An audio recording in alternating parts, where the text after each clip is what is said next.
Gracias, Luciano, y gracias a todos por acompañarnos en este primer día de la conferencia Los jóvenes y el futuro del arbitraje que con tanto esfuerzo y cariño hemos preparado desde el Instituto Peruano de Arbitraje. Voy a comenzar, por supuesto, por lo más importante, que son quienes me acompañan en esta mesa. Y voy a comenzar por mi izquierda. Me acompaña Diana Gárate Moreno, quien es abogada senior del área de infraestructura y arbitrajes de la firma Rebasa Alcázar y de las Casas en Perú. Su experiencia se encuentra enfocada en arbitrajes de proyectos e infraestructura, tanto nacionales como internacionales e inversión, así como en consultoría en diseño, negociación y financiamiento y ejecución de asociaciones público-privadas. Cuenta con un LLM por la Universidad de Columbia en Nueva York y ha trabajado como asociada del área de arbitraje internacional de la firma Cleary Gottlieb en Nueva York. Es además embajadora para Perú del proyecto Arbitrator Intelligence y miembro de la organización Arbitral Women. A mi derecha, más cercana a mi derecha, se encuentra Carla de los Santos, quien es abogada por la Facultad de Derecho de la Pontificia Universidad Católica del Perú, titulada con mención especial, con estudios de especialización en arbitraje en la American University, el Washington College of Law, y en Derecho de la Construcción en la Universidad del Pacífico. Es asimismo miembro fundadora de Peruvian Young Arbitrators y miembro activa de la organización Arbitral Women. Un poco más distante a mi derecha se encuentra Lucero García Silva, quien es abogada por la Universidad Peruana de Ciencias Aplicadas. Ha trabajado en la comisión especial que representa al Estado peruano en controversias internacionales de inversión del Ministerio de Economía y Finanzas. Ha participado tanto en la etapa de trato directo, así como en el arbitraje internacional ante el Centro Internacional de Arreglo de Diferencias Relativas a Inversiones, el CIADI, como todos lo conocemos. Ha sido pasante en el área de arbitraje internacional de la firma Deckert en París, y durante su experiencia profesional ha participado en arbitrajes comerciales, tanto nacionales como internacionales, así como en arbitrajes de inversión que involucraron a estados como Perú, Colombia, Bolivia y Ecuador. Actualmente, Lucero es asociada del área de litigios y solución de controversias del estudio Checopar, asociado a Baker McKenzie International. Y finalmente, y no por ello menos importante, se encuentra Alonso Bedoya de Negri, en el extremo izquierdo. Alonso es licenciado en Derecho por la Universidad de Lima, cuenta con experiencia en las especialidades de Derecho Societario, Corporativo, Derecho Contractual y Arbitraje Nacional e Internacional. Ha realizado un LLM en Comparative and International Dispute Resolution en la Queen Mary University of London, con un enfoque en arbitraje de inversiones, comercial y de disputas en construcción. Durante su estadía en Londres se desempeñó como Legal Intern del área de arbitraje internacional de la firma Wilmer Hale y actualmente es abogado asociado en el estudio Muñiz, Olaya, Meléndez, Castro, Ono y Herrera Abogados. Alonso también pertenece a la nómina de árbitros de los centros de arbitraje de la Cámara de Comercio de Lima y de la Cámara de Comercio Americana del Perú, así como del Centro de Arbitraje y Resolución de Conflictos de la Pontificia Universidad Católica del Perú. Adicionalmente, Alonso forma parte del Chartered Institute of Arbitrators del Reino Unido y es miembro del directorio de árbitros del London Court of International Arbitration. A los cuatro les agradezco por su compromiso y su esfuerzo de estas semanas para preparar el panel que hoy les traemos en esta jornada.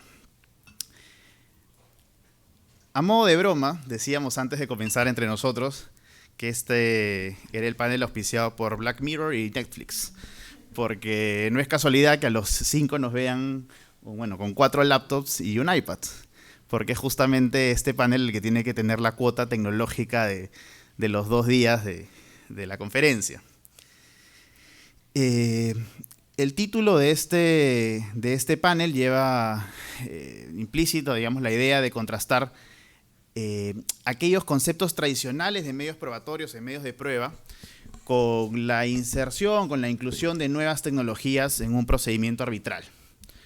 Nosotros, y ya lo van a ver ahora, vamos a enfocar el tema desde las nuevas tecnologías enfocadas en la probanza de hechos o de materias controvertidas en un proceso y el uso de nuevas tecnologías como sustento y como apoyo, como soporte logístico del proceso mismo, que veremos hacia el final de nuestro panel. Pero antes de entrar en detalle con la presentación de mis colegas aquí presentes, me gustaría hacerles algunas preguntas muy breves que digamos, van a reflejar, espero, lo que la premisa de la que hemos partido en este panel. Mariana, por favor.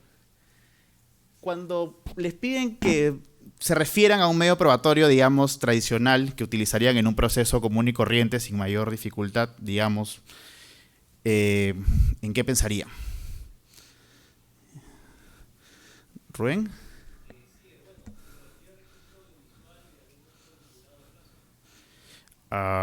Eso sería videos. Videos.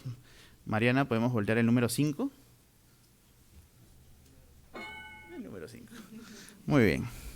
¿Alguna otra respuesta? Por favor. Documentos. Mariana, ¿podríamos voltear el número 1? Muy bien. ¿Alguna otra respuesta? Joel, peritos, dictamen pericial. Muy bien. Mariana, el número 3, por favor. Muy bien. Catherine, perdóname. Perdón, peritos. ¿Alguna otra cosa más? ¿Hay testimonios? Muy bien. Una declaración testimonial. Mariana, el número 2, por favor. Muy bien. Nos quedan todavía algunos más.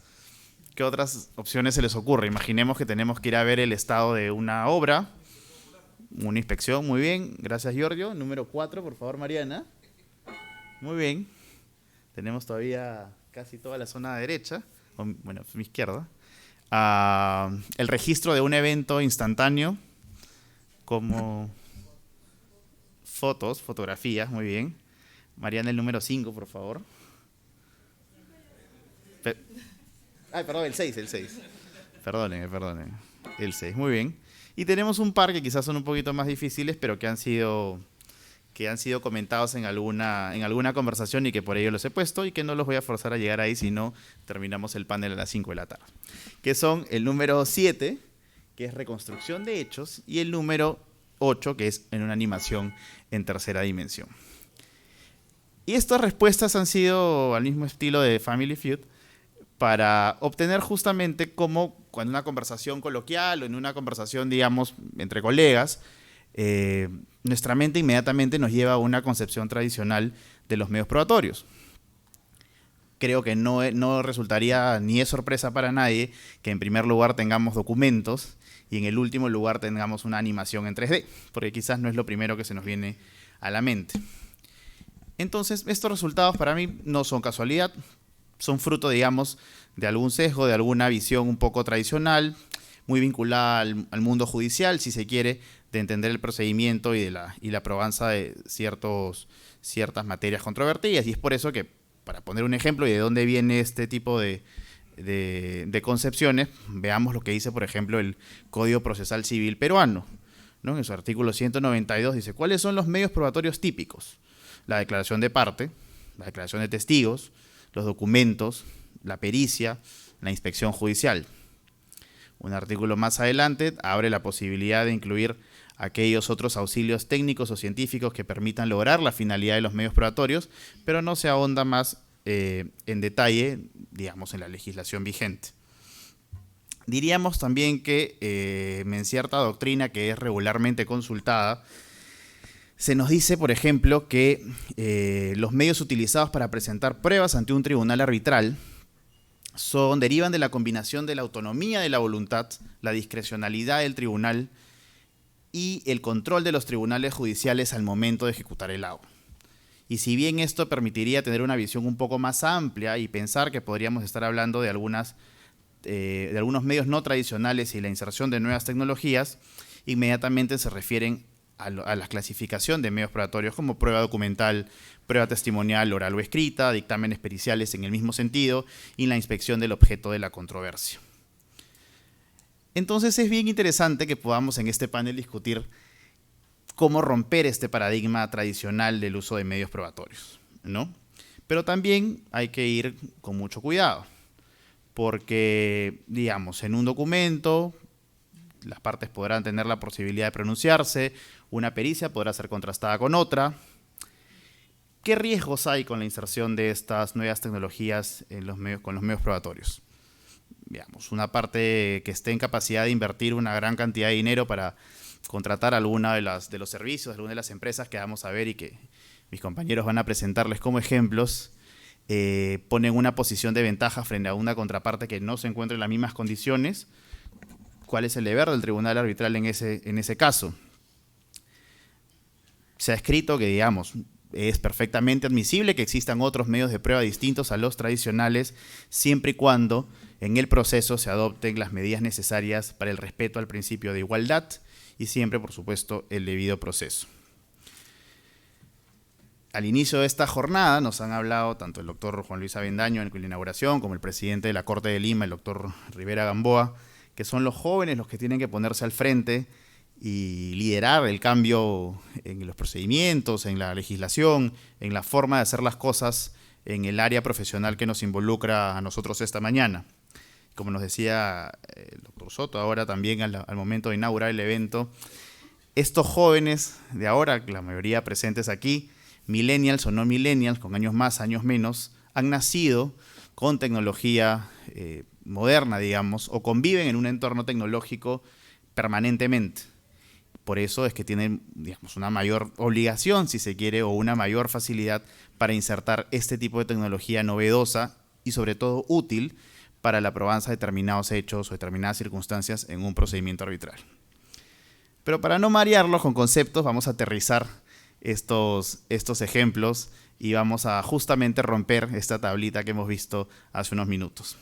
Así que yo le doy el paso a Diana Gárate para que nos hable un poquito de qué va esto de las nuevas tecnologías en los medios probatorios en el arbitraje. Diana.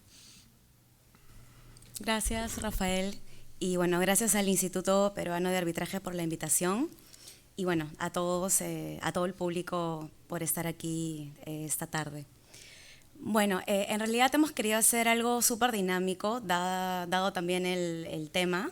Y la verdad lo que yo quería compartir con ustedes era algo muy práctico, ¿no? Que es básicamente qué tecnologías se están usando en la actualidad como medios probatorios. Y bueno, en principio, no sé si se puede pasar. No, puede pasar. Bueno, en principio ya estuvimos hablando de, o bueno, ya Rafael comentó qué tecnologías, bueno, mejor dicho, cuáles son los medios probatorios usuales, y entre estos surgió lo que es la animación 3D. Pues. Ah. Ironías de la vida. Ah, mira tú. Uy, no, qué problema. Ah, mira. Ah, no, espérate, ya ahora sí. A ver, espérate, lo paso yo. Ah, mira, puedo pasarlo yo. Genial. Ya, ok. Bueno, entonces les estaba comentando que, claro, una de las tecnologías, uno de los medios probatorios de los cuales habló Rafael es la animación 3D, pero existen otras también que ya se están utilizando actualmente, que es la realidad virtual y la realidad aumentada. Un poquito para ponernos en contexto de qué se trata estas tecnologías. Bueno, la animación 3D todos la conocemos.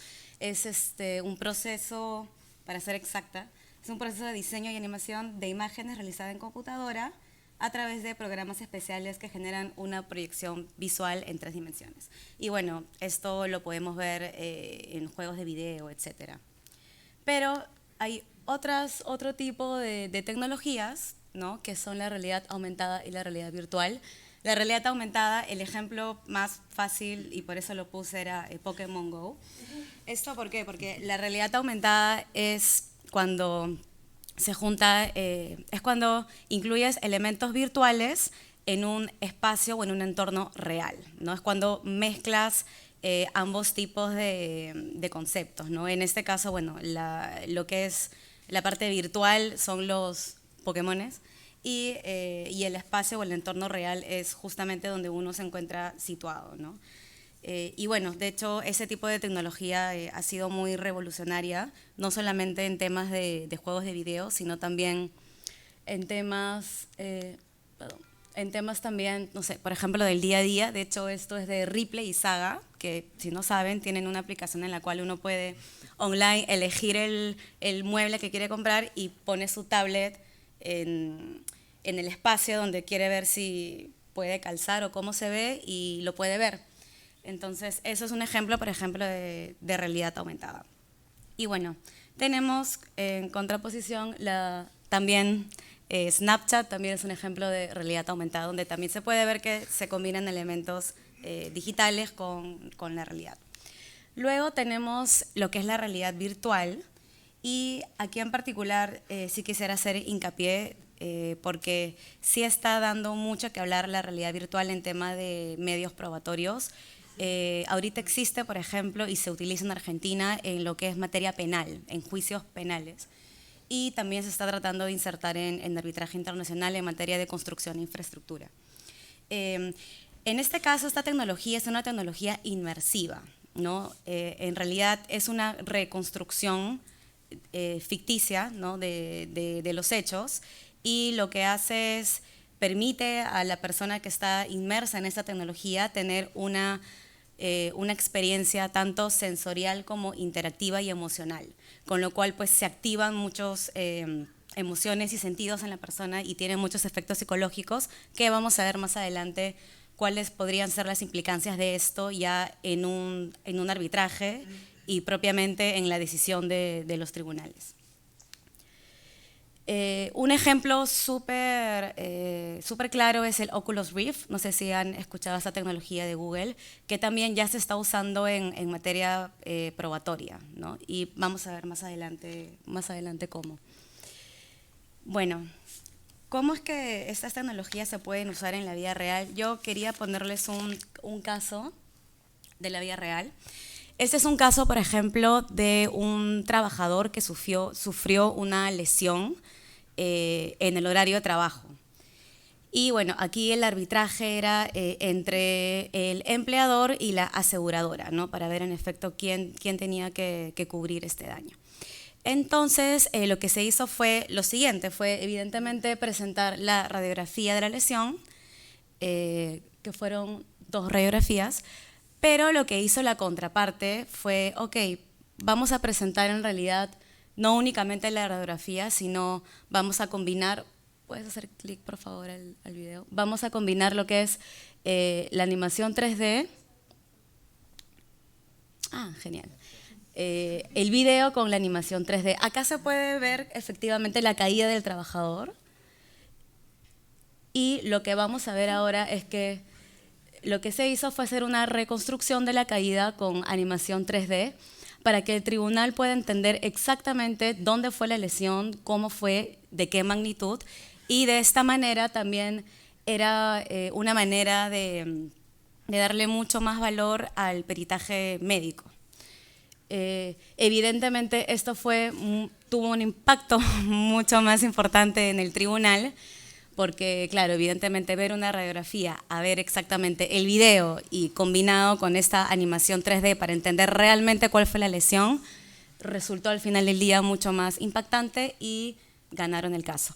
Ahora, no quiero decir con esto que el uso de estas tecnologías sea determinante para ganar un caso, pero sí es una herramienta muy importante de persuasión. ¿Y esto por qué? Porque, como sabemos, el cerebro está dividido en hemisferio izquierdo y derecho. El izquierdo es lo que refleja la memoria verbal y el derecho la memoria visual. En este caso, si tú combinas una buena narración, un buen storytelling de tu caso, más una herramienta visual como esta, al final del día vas a estimular el cerebro del tribunal al 100%, ambos hemisferios. Y está comprobado científicamente que esto lo que hace es, evidentemente, que preste mucho más atención en tu caso, que tenga una mejor retención de los hechos y al momento en que tenga que decidir, también tenga una mejor recopilación de la historia. Entonces, creo que es una herramienta importante y esto es un caso de la vida real, ¿no? Otro ejemplo que me pareció muy interesante y de hecho tuve la oportunidad de poder ver algo con esta empresa que se llama High Impact cuando estuve trabajando en Nueva York, es justamente una reconstrucción, bueno, en realidad hacen reconstrucción de hechos y de varios tipos de casos. En este caso, por ejemplo, es relacionado a accidentes de tránsito Y bueno, vamos a ver más adelante también cómo es que cómo se puede ver acá reconstruir las lesiones. Y, por ejemplo, esta empresa únicamente se dedica, y como lo dice el nombre, a lo que son estrategias, Visual Litigation Strategies. Entonces, es un servicio súper específico y ya existen muchas de estas empresas en Estados Unidos y la idea de estas es, bueno, entrar a Latinoamérica. Por ejemplo, esto es la explosión de una fábrica que en realidad parece que fuera un videojuego, pero en realidad es la reconstrucción de hechos. En el caso no solo de arbitraje, sino también, este fue un caso penal, por ejemplo, ¿no? De bueno, quemaduras que sufre esta persona, accidentes también. Y bueno, hay un montón de casos. Los invito a revisar su página web, de hecho tiene casos súper interesantes. Y hablando ya de la realidad virtual, esta es otra empresa, Kineticorp, que lo que hace también es una reconstrucción forense y es aplicado bastante en lo que es arbitraje de construcción.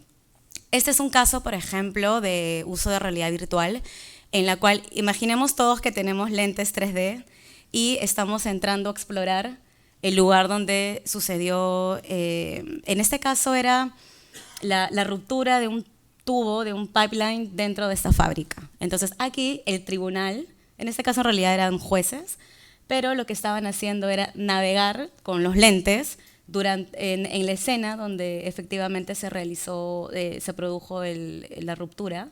Y como pueden ver, esto ayuda mucho también a ellos porque pueden efectivamente ver cuál era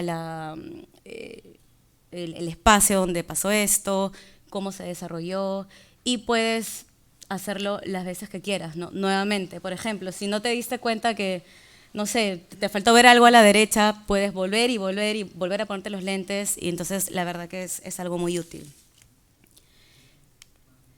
Y esto también lo hemos podido ver la semana pasada. El IBA publicó justamente lo que es el Resource for Arbitration Practitioners, y dentro de esto incluyó por primera vez un capítulo sobre realidad virtual y realidad aumentada en su página web. Y también los invito a revisarla. Y lo que pueden ver en la página son un montón de herramientas y páginas, a su vez, páginas web de empresas que ya prestan este servicio, ¿no? Dos de las que les he mostrado son ahorita las más conocidas, pero se puede ver aquí que hay muchas más. Y ahora lo interesante es que lo tienes al alcance, ¿no? Y ya son recursos que todos podemos usar para poder mostrar nuestro caso de otra manera y también usarlo como una muy buena herramienta de persuasión. Y bueno, rápidamente, esto es muy interesante. Hubiera sido interesante poder conversar eso con psicólogos también, porque hay muchas implicancias respecto de cuál es el impacto de este tipo de tecnologías en las personas y aterrizando al caso en el tribunal. Aquí he hecho algunas preguntas porque es todavía lo que se está discutiendo, ¿no? Si en efecto, en realidad genera una mayor sensibilidad, una mayor empatía o una mayor convicción. Definitivamente mayor sensibilidad sí, ¿no? Como lo hemos conversado, ya el solo hecho de ver cómo es que se dieron los hechos es muy diferente a que simplemente te lo cuenten. Entonces sí genera un impacto diferente, pero sí sería interesante analizar el impacto psicológico y ver más allá, ¿no? Ver si en efecto este impacto trae ventajas o desventajas en el uso, ¿no? de estas herramientas. Aquí he tratado de resumir algunas ventajas y desventajas. De hecho, para mí, bueno, la ventaja más importante es que es, como ya dijimos, una excelente herramienta de persuasión, causa mayor convicción, es verdad, tienes una mejor recreación de los hechos y también es un apoyo, ¿no? a los métodos de prueba tradicionales, como estuvimos comentando, lo que son testimonios o pericias, ¿no? En el caso, por ejemplo, del video que les mostré, era un perito médico que bueno, cuando contó el caso y luego se mostró el video, evidentemente fue mucho más persuasivo. Puedes combinar también otro tipo de tecnologías como slow motion o incorporar otro tipo de elementos, de color, etcétera, que también puedan ser mucho más persuasivos para el tribunal. Esto ya es como una estrategia de litigación. Y algo importante también es que puede permitirte visualizar elementos o objetos que a simple vista no se pudieran ver y comprenderlo mejor. El caso tal cual de la lesión en el hueso es un claro ejemplo de una lesión que evidentemente no se puede ver a simple vista. Y también otro caso que tuve mucha suerte de ver era una discusión sobre un proceso químico, y este proceso era para la medición de azufre en gas natural. Y explicarle esto al tribunal era súper complicado. Entonces lo que hicimos fue mediante animación 3D y con esas herramientas de aumento, lo que hicimos fue explicarle al tribunal cómo en efecto se realizó el proceso químico y fue mucho más fácil para ellos entenderlo. Y bueno, entre las desventajas, evidentemente hay un peligro en que se puedan distorsionar los hechos, porque claro, cada uno cuenta la versión de sus hechos y puedes reconstruirlo de esa manera. Y otra importante, y esto también da para otro panel, es todas las cuestiones de admisibilidad de esa prueba, ¿no? Ya hablando de reglas de la IVA, de Praga y todo. ¿Por qué? Porque también podrías entramparte en una discusión respecto de el origen o la fuente o el software o el técnico que realizó esta reconstrucción. Y ahí te puedes entrampar ¿no? en un tema de admisibilidad. ¿Qué tan admisible puede ser una prueba de este tipo? Se cuidó la cadena de custodia del, no sé, del software, de la data, de dónde se sacó la data. Entonces también ahí hay un montón de cuestiones probatorias a analizar respecto de su admisibilidad. Lo que pasa a veces en casos en Estados Unidos es que los clientes no quieren entrar primero que es costoso, pero también dicen, pero ¿qué tanto un tribunal va a poder admitir esta prueba? Porque no quiero gastar $500,000 para que al final se declare inadmisible y ni siquiera pueda presentarla, ¿no? Entonces, también hay que tener en cuenta estos riesgos que podría haber. Otra desventaja que es muy importante, y de hecho también no lo había pensado hasta que lo leí en un libro de Neil Fenginson, que se los recomiendo porque él ha estudiado todo ese tipo de tecnologías, es que toda esa tecnología y más que nada la realidad virtual te genera se le llama un virtual reality sickness o un motion sickness, porque no todas las personas, y más cuando son arriba de los 35, como no estamos acostumbrados a ese tipo de tecnología, sí también te genera un impacto físico. No sé si a alguno le ha pasado, quizá los que somos 30 para arriba, que cuando estamos en estos juegos de realidad virtual o de espacios 3D, nos tendemos a marear, a sentirnos mal. Ya, lo mismo le pasa a los árbitros. Entonces, hay que tener en consideración que quizá este tipo de tecnologías para ciertas personas puede resultar contraproducente y en realidad ya ni siquiera van a querer verla porque no se van a sentir, se pueden sentir enfermos. Y en realidad eso también afecta al final en su toma de decisiones, porque pues genera un sentimiento, una sensación de rechazo que podría pues también afectar en el caso.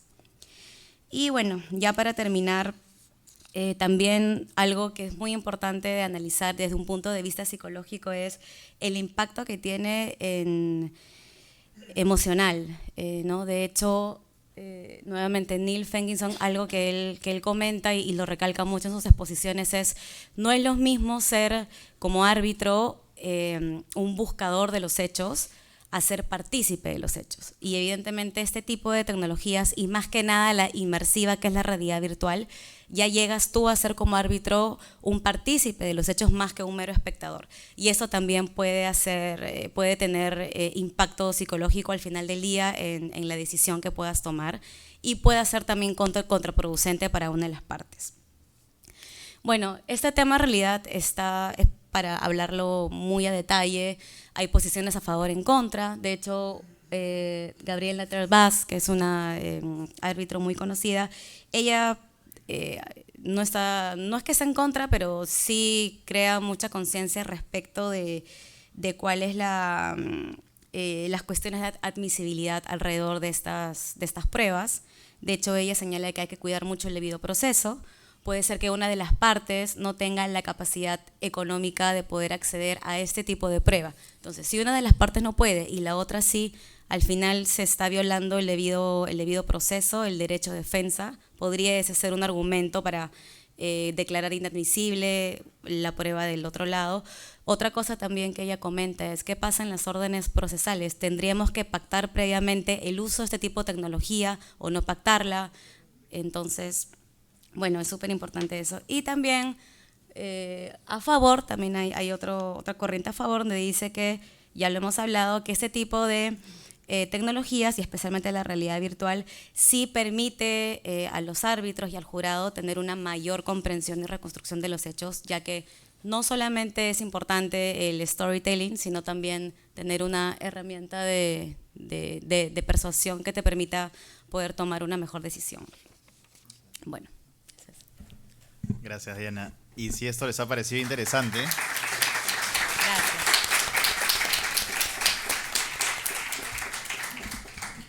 y si esto les ha parecido interesante con algunos ejemplos un poco dolorosos en las imágenes, lo que viene está mucho mejor. Carla.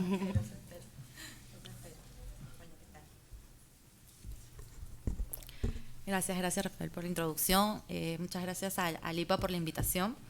Bueno, he escuchado con atención todo lo que nos ha comentado Diana. En realidad, para mí el tema de producción de medios probatorios en virtud de las nuevas tecnologías, considero que en Latinoamérica aún está en pañales, tanto en la producción de estos medios probatorios como en la manera en que se presentan a un tribunal arbitral y la posterior valoración, ¿no? Lamentablemente aún nuestro sistema es un poco conservador, pero creo que ello no es óbice para que vayamos tomando nota de que estas nuevas tecnologías sí podrían ayudarnos en el desarrollo de nuestro caso.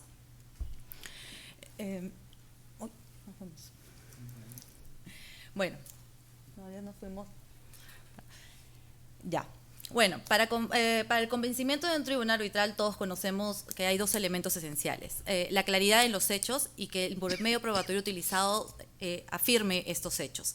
Ya tanto Rafael como Diana nos han comentado de los medios probatorios tradicionales y bueno, los que se generan en virtud de estas nuevas tecnologías, ¿no? Ahora, nuestro trabajo, el de Lucero y mío, es que les vamos a presentar unos casos y con su ayuda queremos que nos ayuden a identificar qué medios probatorios podrían sustentar mejor una posición u otra. ¿Dónde está? Tecnología. Estamos demasiado. Ya, eso. Pásalo. Les voy a ir contando el caso hasta que lleguemos a… Es bastante sencillo. Siguiente. Esos son los errores que pueden ocurrir también con la tecnología. Ya. Les voy a comentar específicamente en temas de construcción, un caso, la caída de un puente. ¿Qué es lo que sucede? Una entidad del Estado contrata a una empresa A para la construcción de un puente. La empresa A subcontrata a una empresa para la ingeniería, diseño y provee de materiales. Y también tenía una cláusula muy especial porque indica que partícipe en la supervisión. La empresa A estaría a cargo de la construcción y del todo el ensamblaje del puente. Pues bien, se inicia la construcción, no hay ningún inconveniente, entregan los materiales, hay unas observaciones mínimas a los materiales, pero nunca hubo ninguna observación mayor por parte de la supervisión. Ojo que el diseño era de la empresa subcontratada. Es más, es un poco curioso, no es un caso de la vida real, pero igual. El supervisor estuvo en obra minutos antes de que el puente cayera. El puente cae y evidentemente inician las controversias entre las partes porque se empiezan a imputar responsabilidad para saber por qué se cayó este puente, ¿no? Evidentemente la empresa A argumenta que la caída del puente se debe a defectos en la ingeniería, al diseño, a los materiales inadecuados provistos por la empresa B. Y la empresa B, de otro lado, dice, no, la caída del puente se debe a que tú la hiciste mal, ensamblaste mal. Ahí es donde yo me detengo y quisiera que ustedes nos puedan ayudar. Tanto para la posición A como la posición B, ¿cuáles son los medios probatorios que ustedes considerarían que se podría presentar para cada caso?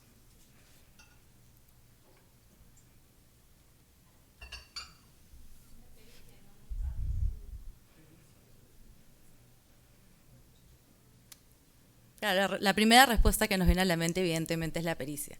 Les cuento que justo… A ver,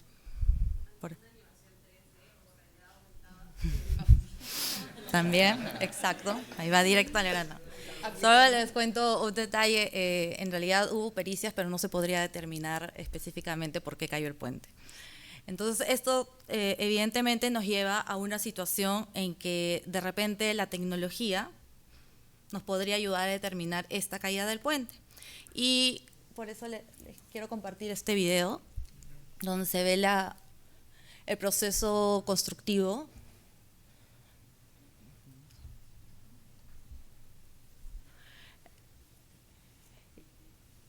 Que en realidad si lo vemos de una manera general, simplemente, les soy sincera, en primera instancia yo creería que me sirve solo para contarles al tribunal o ilustrar al tribunal arbitral sobre cómo es el proceso constructivo de un puente. Más allá de ello, les soy sincera, en este estadio no considero que serviría para sustentar mi caso. ¿Por qué? Porque también ustedes han dicho dentro de las respuestas que hay medios probatorios, los tradicionales como la pericia, que bueno, que en este caso en concreto no sirvió, que también servirían para sustentar los mismos, porque también en temas de construcción, bueno, tenemos las pericias, tenemos el cuaderno, tenemos también el tema de que la supervisión pudo haber efectuado observaciones del incorrecto o no incorrecto ensamblaje, puede determinarse por una serie de indicios de medios de pruebas tradicionales. Entonces, en ese supuesto, una proyección de cómo se habría construido el puente en 3D no sería de mucha utilidad. Pero entonces, ¿para qué se los comento? En general, mire, en el tema de construcción hay una herramienta muy interesante, que son las BIM, los Building Information Model, que es un sistema de gestión de proyectos que lo que hace es que desde un inicio tú ingreses información del proyecto desde el día 1 hasta la ejecución en pleno. De información económica, cambios en los modelos, todo de tal manera que al final de la obra tú puedas proyectar en una realidad virtual, en 3D, perdón, puedas proyectar cómo la obra quedó e incluso se podrían analizar las incompatibilidades de este proyecto. Pero, ahí también hay un pero, no siempre esto es lo ideal, porque sería, si alguien presenta esta proyección en virtud de este sistema BIM, podría cuestionarse que efectivamente hubo, lo que en un momento comentó Ana, que puede haber habido manipulación de esta información y de esta data. Entonces, ¿ahí qué podríamos hacer? No sé, ¿a alguno se le ocurre algo?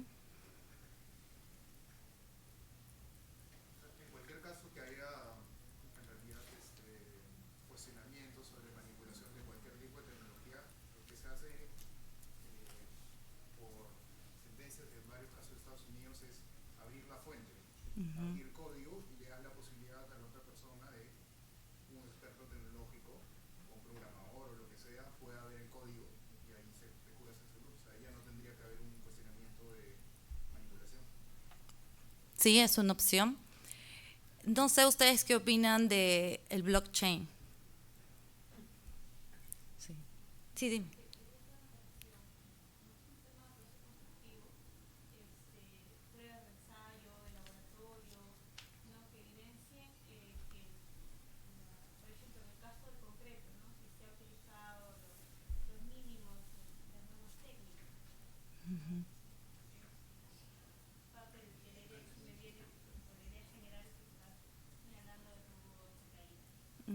Gracias. En realidad sí, o sea, hay muchos medios de prueba tradicionales que nos servirían para poder sustentar nuestro caso. Incluso, como les digo, reitero, utilizar este tipo de tecnología, en este caso en concreto, de repente podría incluso hasta generarte un perjuicio, porque podrías ingresar prueba que de repente sí puede ser pertinente porque tiene relevancia, tiene conexión con los hechos, pero resulta al fin y al cabo inútil porque ya lo pudiste sustentar con otros documentos y esto, estando de por medio el tema de una manipulación, podría ser cuestionable. Pero por eso les introducía la idea del blockchain.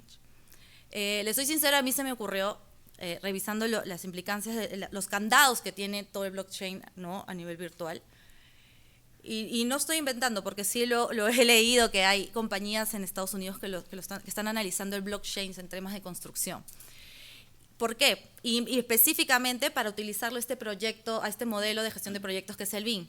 Porque si tú ya tienes una base de datos donde todos los partícipes de la construcción, ya sea el proyectista, el ingeniero de suelos y demás, y luego el constructor, ingresan la data necesaria en este proyecto, donde todos tienen esa manipulación y hay un intercambio, y luego se arroja esta proyección, ya sea para verificar la correcta ejecución del contrato o una vez resuelta la controversia, creo que el candado perfecto para estos tipos de modelos en temas de construcción sería el blockchain. Evidentemente es todo un reto crear un sistema de este estilo, ¿no? con estas peculiaridades, pero creo que, que sí es algo que debemos tener en cuenta a temas de futuro en temas de construcción. Es una herramienta que efectivamente puede ayudar a que los proyectos sean más eficientes y que una vez dada la controversia se pueda tener un elemento en el cual participaron todas las partes en un inicio para una correcta resolución de controversias. Bueno, ahora los dejo con Lucero, que les va a explicar otro caso. Gracias, Carla. Ya, buenas tardes con todos. Ya sé que tenemos hambre, así que vamos a hacer esto un poco más breve y creo que ese es un caso bastante didáctico. La verdad es que me encomendaron una tarea un poco difícil porque sobre un tema que la verdad es que nunca había visto en mi vida, así que creo que juntos, te perdono, Rafael, así que creo que juntos vamos a poder ir descubriendo este tema. A ver, para solucionar los temas tecnológicos así de arranque, ¿funciona la computadora? Ya, perfecto. Entonces, vamos a pasar a este super PowerPoint tecnológico con imágenes descargadas de Google, así que el caso práctico que les voy a contar en verdad es una historia de la vida real que ha sido representada en una película, tal vez la han visto, se llama Concussion, y la traducción exacta al español, la película se llama La verdad oculta. Entonces, en esta película lo que se representa es la historia del doctor Omalu y la batalla legal que se dio entre el doctor Omalu y la National Football League, conocida como la NFL, por los casos de los futbolistas americanos que desarrollaban una enfermedad muy parecida a la que desarrollan los boxeadores, llamada, y esto sí lo voy a leer, traumatismo cráneoencefálico crónico, conocida como SET por sus siglas en inglés. Entonces, ¿cómo comienza esta historia? Comienza por el fallecimiento de una ex estrella de esta liga, llamada Webster, y justamente el cuerpo de Webster llega al laboratorio donde trabajaba el doctor Omalu, y luego de realizar la necropsia respectiva, habían detectado que había fallecido a través de un infarto. Pero para el doctor Omalu esto no se correspondía porque en verdad era sorprendente, por decirlo menos, que una persona sana de 50 años haya fallecido de un infarto. Y es por eso que el doctor Omalu decide comenzar una investigación. Y tanto fue el afán de este doctor nigeriano que se desempeñaba en los Estados Unidos, que invirtió más de $20,000 de su propio dinero para realizar la investigación respecto a esta enfermedad. Entonces, entre sus investigaciones, encontró que realmente lo que había pasado es que había una sustancia tóxica dentro del cerebro de Webster que generaba que las personas que contenían esta sustancia tóxica en el cerebro desarrollaban malestares, sean personas violentas, tuvieran dolor de cabeza, demencia, y al final, después de todas sus investigaciones, el doctor Omalu publicó un artículo haciendo una conexión entre los golpes que sufrían los futbolistas americanos y la causalidad entre esta enfermedad que generaba la muerte temprana de los jugadores. Luego de la publicación de este artículo, evidentemente la NFL le pidió al doctor Omalu que se retractara de sus afirmaciones. Evidentemente el doctor Omalu no lo hizo porque estaba convencido de lo que estaba realizando y aún así continuó investigando. Y vio que, por ejemplo, en la muerte de 2 futbolistas americanos realmente se suicidaron a los 45 y 36 años, que las sustancias que estaban en el cerebro eran muy similares a las que estaban en el cerebro de Webster y que además asimilaban el cerebro de un anciano de 90 años que sufría de Alzheimer. Luego de toda esta investigación, lo que sucedió es que decenas de familiares de muchísimos jugadores de fútbol americano demandaron a la NFL por la omisión de prestar asistencia a los jugadores durante su durante su desarrollo profesional. Y entonces es así que la NFL comenzó a defenderse frente a una demanda colectiva de más de 4.000 exjugadores. Entonces, ante la abrumadora evidencia, luego de 7 años es que recién esta liga cedió y aceptó que realmente existía una conexión entre los golpes y la enfermedad, la CTE, que había diagnosticado Omalu. Y tanto fue, digamos, el shock cultural que hasta el presidente Barack Obama se pronunció señalando que debían de haber cambios respecto a cómo se protegían a los jugadores mientras que realizaban este deporte. Y bueno, a ver, y aquí viene todo lo que ya hemos conversado durante la mañana, lo que nos ha explicado Diana, también algunas de las cosas que nos ha explicado Carla. Y justamente si pasamos a la siguiente, en el caso verdadero, en el caso que llevó a cabo el Dr. Omalu con la NFL, él presentó o se llevaron a cabo 2 medios de pruebas. Si pasamos a la siguiente, vamos a poder ver que presentó una tomografía en la cual se veía el cerebro de Webster y también otras tomografías representando los cerebros de los otros jugadores que habían fallecido a temprana edad. Y la verdad es que este medio operatorio no fue para nada significativo porque en este tipo de medio operatorio no se reflejaba la sustancia tóxica que estaba contenido en el cerebro, con lo cual realmente no coadyuvaba a la resolución del caso. El segundo medio probatorio, si podemos pasar a la siguiente, que se presentó en este caso, que realmente sí fue significativo para determinar qué es lo que había sucedido, fue el análisis de la sustancia tóxica ya contenida en el cerebro. Y fue gracias a este medio probatorio que se determinó que efectivamente no habían fallecido por un infarto, sino por otra enfermedad derivada de los golpes, de los fuertes golpes que se ocasionaban al realizar este deporte.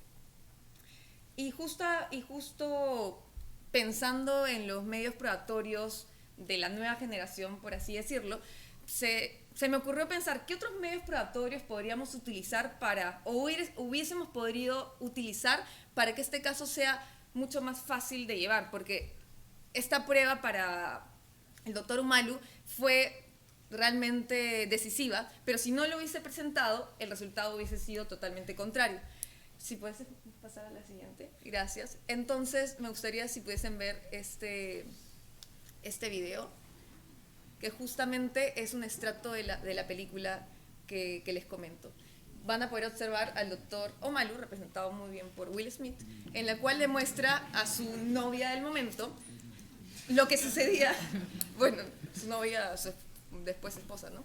En una botella metió he tratado de definir qué cosa era, pero no, una pepa de alguna fruta o algo. Entonces en esta botella metió con un poco de agua esta pepa y la sacudió para mostrar lo que ocurría con el cerebro de una persona que se enfrentaba a golpes tan fuertes. Y esto lo tuvo que representar de una manera, digamos, un poco rudimentaria. Justamente aplicando las nuevas tecnologías, si pudiésemos pasar a la siguiente, por ejemplo, con uno de los productos de la empresa Kineticorp que mencionaba Diana, siguiente, por favor, hubiésemos podido, por ejemplo, utilizar esta ilustración médica o una animación forense en la cual se hubiese podido representar y mostrar en una animación mucho más realista al tribunal qué es lo que exactamente sucedía con el cerebro de una persona al recibir esta cantidad de golpes de manera tan fuerte. Este es uno de los medios probatorios que hubiese podido ser idóneo para este caso, pero otro medio probatorio también que hubiese sido útil. Siguiente, por favor. Este es otro extracto de la película que me gustaría que vieran. Justamente aquí, en su lucha por tratar de demostrar que realmente esta era una enfermedad distinta y que no era infarto como la quería vender la liga de fútbol, le muestra a uno de los doctores más, digamos, famosos de Estados Unidos, neurocirujanos, lo que sucedía cuando estaba, en este caso Webster, estaba en una posición de defensa que era que al hacer el análisis era la que más golpes recibía. Y al hacer el cálculo, la verdad es que había recibido Webster más de 7.000 golpes en su vida y además hizo el análisis que el cerebro humano puede resistir una cantidad de 60 G, pero que en cada golpe que recibía en los partidos recibía 100 G. Con lo cual, claro, aquí lo demuestra de manera rudimentaria, haciendo la gráfica en la pizarra, pero hubiera sido útil tal vez durante el caso mostrarle al tribunal justamente una representación de la velocidad y el golpe que ocurre y el daño que se ocasiona al cerebro humano al realizarse este tipo de deportes y al no recibir la protección adecuada, porque uno de los cuestionamientos realmente, porque uno dirá, bueno, es un deporte y es voluntario y cada uno lo hace, pero lo que pasaba con muchos de estos jugadores es que recibían golpes tan fuertes que ya estaban casi en un estado inconsciente que debían ser retirados del partido, pero lo que sucedía es que el entrenador presionaba para que estas personas siguieran jugando, y esto es lo que finalmente causó los daños y consecuentemente la muerte. La siguiente, por favor. Y por ejemplo, es una representación hecha por otra empresa en la cual justamente pusieron sensores en los cascos para medir realmente cómo serían los golpes y las consecuencias que traerían a la salud. Y justamente en el video que les mostré, esto es algo que lo tuve que leer evidentemente para esta exposición, tenemos capas en el cerebro no está como pegado con el cráneo, tenemos la capa, la dura madre y la pía madre, y dentro de esto tenemos aracnoides, que están flotando en el líquido, que aquí está, cefalorraquídeo, así que no solo los abogados tienen palabras difíciles. Entonces, justamente como están flotando en este líquido, con cada golpe se ocasionaba que generaban sustancias tóxicas que finalmente causaron la muerte. Realmente este caso es bastante interesante, un caso de la vida real, representado en una película, pero vemos que realmente hay aplicación práctica de estos nuevos medios probatorios, estas nuevas tecnologías. Ahora la pregunta que evidentemente vino después es, ya, a ver, la película, los hechos, los videos, genial, pero ¿podría tener aplicación práctica en Latinoamérica, o más precisamente hablando, por ejemplo, en el Perú? Y justamente entré a ver el tema de los arbitrajes en salud, y para pasar rápido esta parte aburrida, bueno, tenemos casos de alta complejidad en arbitraje de salud, y creo que uno de los más importantes donde se podrían utilizar estas nuevas tecnologías como la realidad aumentada o las animaciones en 3D o animaciones forenses, podrían ser, por ejemplo, en la mala praxis. Siguiente, por favor. Y justamente en el Perú tenemos arbitraje en salud, realmente se llevan bastantes casos ante el SECONAR, que es el centro de arbitraje en los cuales se llevan estos arbitrajes en salud, y lo que normalmente se ve es que en estos casos en Perú se presentan pericias de parte. Entonces el demandante, que es el que ha sufrido el daño o la lesión, presenta su pericia de parte, demostrando el daño que se le ha ocasionado, y luego la parte demandada, normalmente la compañía o la aseguradora de salud, presenta otra pericia médica en la cual les demuestran que no se ha producido tal daño o que tal daño no tiene causalidad con el hecho. Y finalmente es el árbitro o el tribunal el que pide otra pericia médica de oficio como para determinar efectivamente cuál parte tiene la razón. Entonces creo que es un poco contradictorio, pero de un lado, a fin de evitar los costos de contar con tantas pericias médicas de un lado y del otro, sería en verdad muy enriquecedor para los arbitrajes contar con este tipo de representaciones gráficas que son bastante ilustrativas, y que además tengamos en cuenta que los árbitros o los tribunales no van a estar compuestos necesariamente por personas cercanas a las ciencias de la salud, con lo cual tener una representación de este tipo muy amigable y cercana que te permite ver de cerca y entender cuál ha sido realmente el problema, creo que podría coadyuvar a una solución más rápida y eficaz del conflicto. Sin embargo, yo creo que el lado oscuro de todo este tema todavía es el tema de los costos. Realmente los costos de este tipo de representaciones son bastante altos, y por ahora solamente he visto empresas en Estados Unidos y en Europa que se dediquen a este tipo de servicios, con lo cual creo que aún sí, como señalaba Carla, estamos un poco lejos de poder tener esos arbitrajes un poco más divertidos en los cuales presentemos estas representaciones en 3D o realidad virtual o aumentada, ¿no? Que seguramente sería mucho más interesante que una inspección ocular. Pero para terminar, la siguiente, por favor. Bueno, esto ya se los mencioné, que son los casos de arbitraje en el SECONAR, son casi 500, así que es una buena cantidad. Y luego lo que inmediatamente también pensé es hacer el análisis, y un poco lo que estaban comentando en la mesa, es el tema de la admisibilidad y la valoración de los medios probatorios. Y si vamos, por ejemplo, a la ley de arbitraje peruana, no nos dice nada nuevo, es el tribunal quien decide la admisibilidad y la valoración de los medios probatorios, la ley modelo UNCITRAL igual, la mayoría de reglamentos de arbitraje, por ejemplo, el reglamento de arbitraje de la ICC, también le confiere esta facultad al tribunal arbitral para que decida la admisibilidad, pertinencia y valoración de los medios probatorios. Y algo muy interesante que vino después de analizar este tema es que justamente si han podido advertir, la mayoría de estos medios probatorios tecnológicos lo que están representando realmente es la data o son los testimonios de expertos o testigos que están, por ejemplo, cuando ocurre un accidente de tránsito o, por ejemplo, cuando hay un accidente laboral. Entonces, lo más importante al final de todo es la data que dé origen a estos medios probatorios. Y esa es la información que va a tener que tener en cuenta el tribunal para ver la admisibilidad y la pertinencia, al fin y al cabo, para resolver el caso en concreto. Bueno, lo bueno de todo es que al final el doctor Malu pudo descubrir que estas muertes no eran de un infarto, que estas muertes ocurrían por determinados hechos que se generaban por estos golpes en el fútbol americano. Se ha cambiado la política y la cultura respecto a este deporte y tenemos medios probatorios que nos sirven para llegar a estas conclusiones. Así que esperemos que en un corto plazo podamos estar viéndolo aplicados en los arbitrajes locales. Gracias.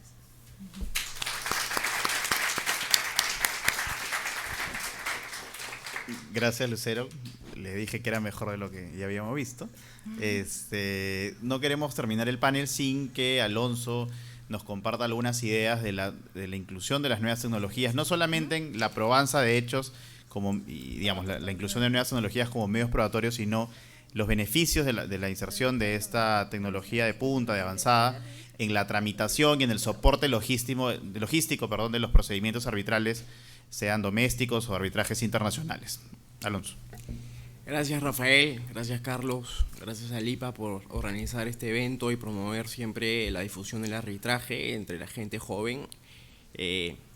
Sé por la premura del tiempo que tengo que ser conciso y breve. He visto un par de jóvenes ahí bostezando, otro joven ahí que no sé si está tratando de analizar la información o si está dormido. Bueno, también gracias a mis copanelistas por tan brillante presentación. Me queda claro que no se pierde ni un solo capítulo de Bones y de Suits.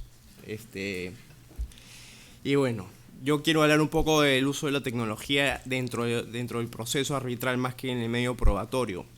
Creo que el arbitraje ha ido evolucionando. El arbitraje como mecanismo alterno de solución de conflictos viene en verdad de la Edad Media, pero digamos de la Convención de Nueva York ha tenido un boom.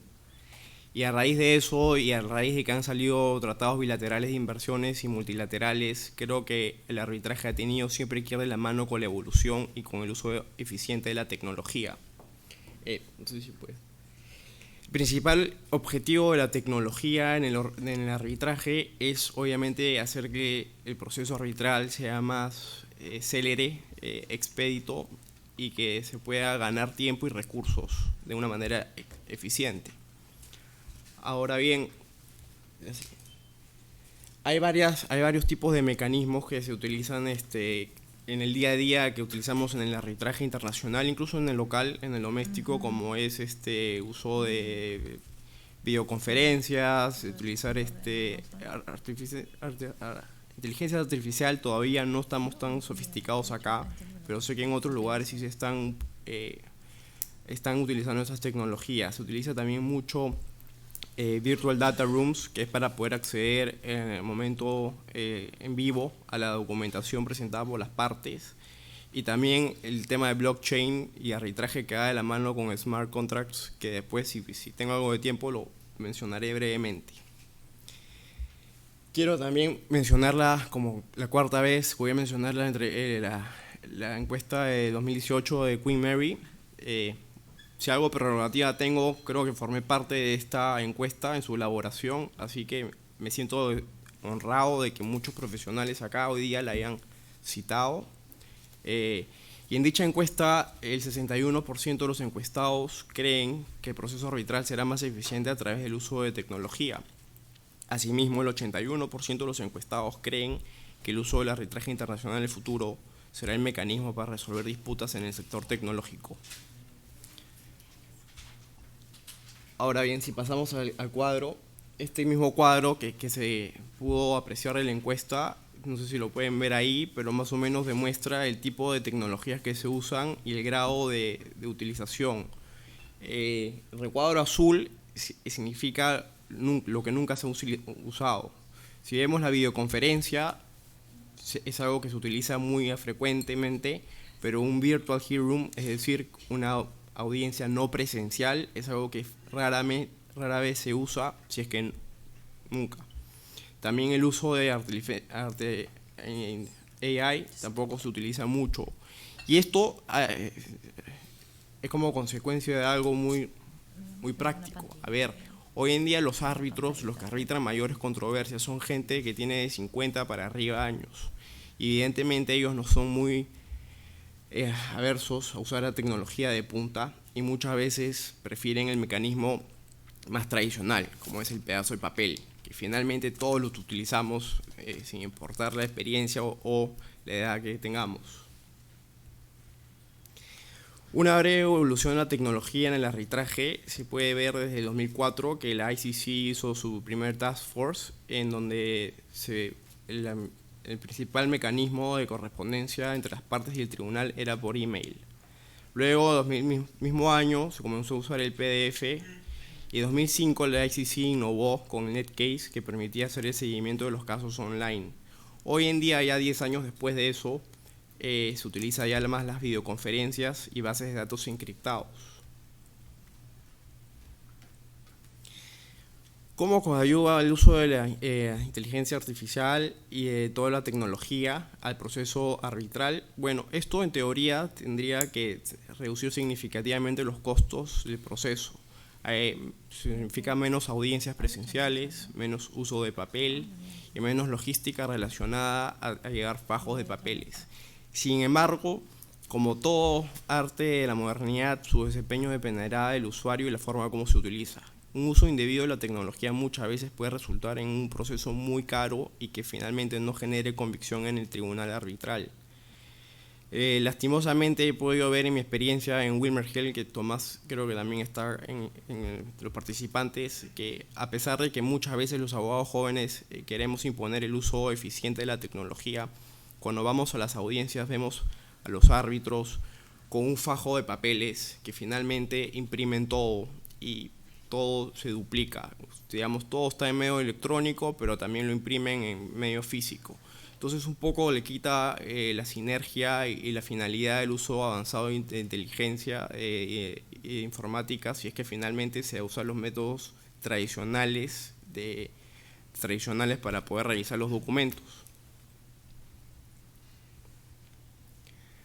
Ahora bien, los principales métodos hoy en día utilizados, aunque no crean, todavía sigue siendo el email. Lamentablemente, los emails tienen un límite de capacidad, por lo general son 50 megabytes y no puedes adjuntar mucha información. Los memoriales suelen ser muy pesados y suelen tener muchos datos.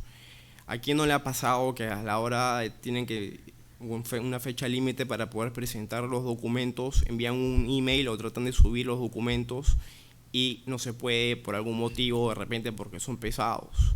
Creo que a todos nos ha pasado eso en algún momento y es algo que realmente llama la atención que suele pasar hoy en día. Esto creo que da pie a que se utilicen otro tipo de tecnologías como el File Transfer Protocol, que incluye Dropbox, Google Docs o OneDrive, que aunque renuentemente nuevamente los tribunales no lo usan. ¿Por qué? Porque finalmente los árbitros de mayor calibre, que son nombrados mayormente por las partes, son gente de edad mediana o alta edad y que no, obviamente no son muy pro tecnología. ¿Cuáles son los puntos débiles del uso de la tecnología? Bueno, finalmente, como han podido ver en la presentación de mis colegas, es a veces impredecible. A veces nos gana, los aparatos no funcionan como quisiéramos. Todavía, aunque las bases de datos son muy encriptadas, todavía hay mucho hackeo, no hay cierta seguridad en la información que se va a transmitir. Los archivos de gran tamaño no suelen enviarse. hay incompatibilidades de software y hardware. Muchas veces una firma utiliza una especie de programa que a la hora el ICC, como ha pasado, no puede reproducir esos documentos en las audiencias. La legislación internacional finalmente no menciona, no prescribe, pero tampoco prohíbe el uso el uso de la tecnología. Eso ya dependerá de cada panel arbitral y de las partes en ponerse de acuerdo. Es algo totalmente potestativo. Eso es importante tenerlo en cuenta. Como bien mencioné, lo que sucede en la práctica es que la tecnología, por más que existe, no se usa o se usa de manera equivocada. Los tribunales arbitrales son renuentes a utilizarlas y muchas veces todo queda en el olvido y todo pasamos a la época del papel. Personalmente, cuando yo reviso un expediente como árbitro, me gusta imprimir los documentos y poder leerlos. Creo que a mí me es más fácil leer y poder apuntar en un papel que poder leer un documento en una pantalla. Y creo que a todos les pasa de cierta manera lo mismo. Como corolario, quiero hablar rápidamente de blockchain y el arbitraje que bien mencionó Carla. El blockchain va de la mano con los smart contracts y finalmente se trata de información que se sube a una base de datos encriptada y genera mecanismos autónomos. Es decir, una vez que hay un smart contract, en un contrato de construcción y en una de las partes hay un incumplimiento, ese incumplimiento simplemente se pone de conocimiento en la base de datos y eso genera respuestas automáticas. No necesita, y esto va a aligerar eventualmente a que los tribunales arbitrales tengan que utilizar peritos o tengan que revisar documentos o incluso los abogados de parte tengan que revisar cuantiosas documentaciones. Creo que esto a corto plazo va a aligerar mucho la labor de los abogados. Espero que no nos reemplace del todo y que pueda coadyuvar con nuestras funciones. Gracias.